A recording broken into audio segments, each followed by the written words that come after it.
Shalom, shalom. Nous continuons notre série d'enseignements sur le thème de l'amour avec ce numéro 4. Comment concevoir l'amour? Cela paraît difficile de concevoir l'amour lorsqu'on a eu des discussions amoureuses. C'est difficile d'aimer quelqu'un, de donner sa confiance à quelqu'un d'autre lorsqu'on a été blessé, lorsqu'on a été brisé dans notre cœur. Eh bien, la conception de l'amour, ça permet aussi de se restaurer à l'intérieur, de restaurer notre âme, notre cœur qui était brisé, blessé par les choses de la vie. Et c'est se projeter vers le mariage. Mais il faut tout d'abord s'aimer soi-même avant d'aimer quelqu'un d'autre. Mais aussi aimer notre Dieu, Seigneur Jésus-Christ. La parole de Dieu dit: tu aimeras le Seigneur ton Dieu de tout ton cœur, de toute ton âme et de toute ta pensée. Et il y a aussi un deuxième commandement qui lui est semblable. Tu aimeras ton prochain comme toi-même. Amen. Alors, tout d'abord, il faut s'aimer soi-même avant d'aimer quelqu'un d'autre. Aimer Dieu aussi en premier, mais aimer soi-même avant d'aimer ton futur bien-aimé. Parce que il faut qu'on ne se conduise plus comme autrefois on l'était avant. La parole de Dieu dit dans Ephésiens 4, verset 17, « Voici donc ce que je dis et ce que j'affirme dans le Seigneur. Vous ne devez plus vous conduire comme les non-croyants qui se laissent guider par la sottise de leurs pensées. Nous devons faire attention afin de ne plus se conduire comme avant, comme nous étions autrefois, lorsque nous étions dans le péché. Nous devons remettre tout entre les mains du Seigneur Jésus-Christ. Remettre tout cela entre ses mains, afin de nous débarrasser du vieil homme et de se revêtir du nouvel homme que nous sommes devenus. Et de rester dans la vérité que nous avons trouvée en Jésus-Christ. Afin de ne plus avoir tous ces désirs trompeurs. Dans le Seigneur, selon la volonté de Dieu. C'est une abomination devant Dieu.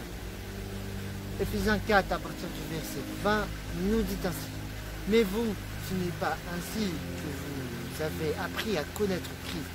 Si du moins c'est lui que vous avez écouté, et si c'est en lui que vous avez été enseigné, conformément à la vérité qui est en Jésus.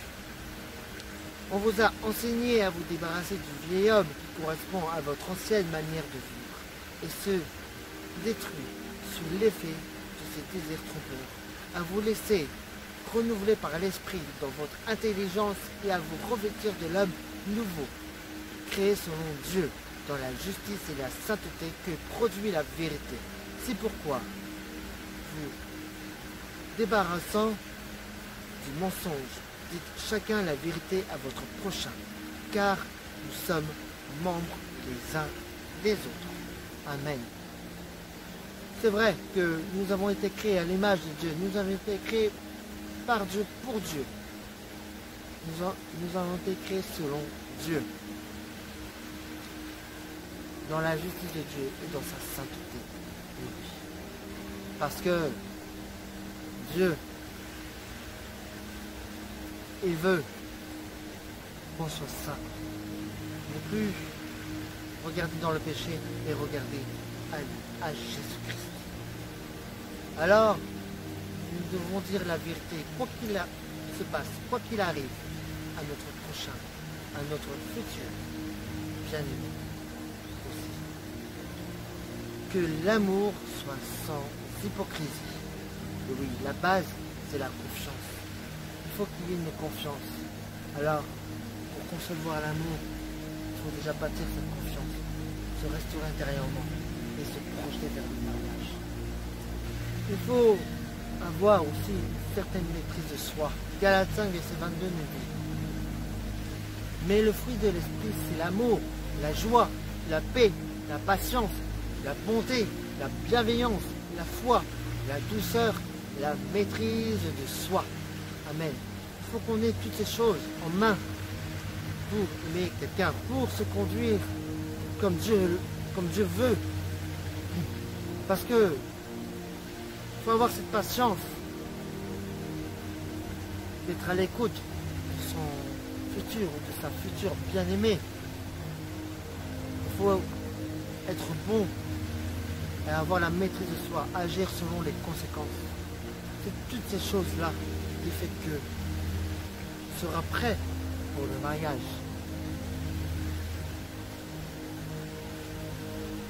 D'ailleurs, 1 Corinthiens 13, à partir du verset 4, nous dit un peu plus précisément: l'amour est patient, il est plein de bonté, l'amour n'est pas envieux, l'amour ne se vante pas, il ne s'enfle pas d'orgueil, il ne fait rien de malhonnête, il ne cherche pas son intérêt, il ne s'irrite pas, il ne soupçonne pas le mal, il ne se réjouit pas de l'injustice, mais il se réjouit de la vérité.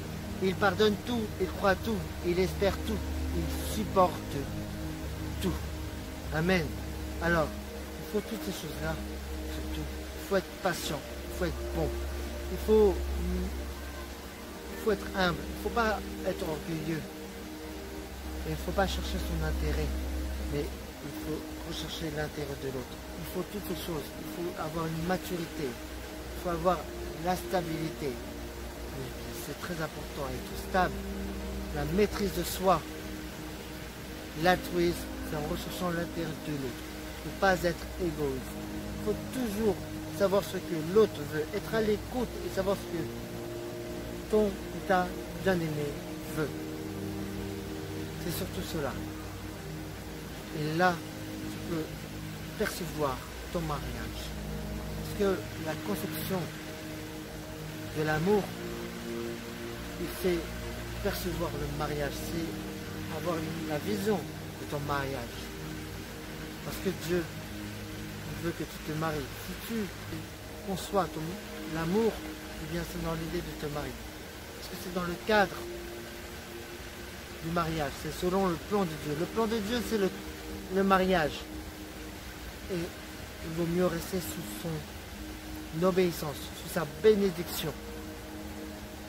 Il vaut mieux de rester sous sa bénédiction que de le faire en dehors. Nous allons voir le mariage. C'est dans notre prochain numéro de notre série d'enseignements sur le thème de l'amour. Soyez bénis.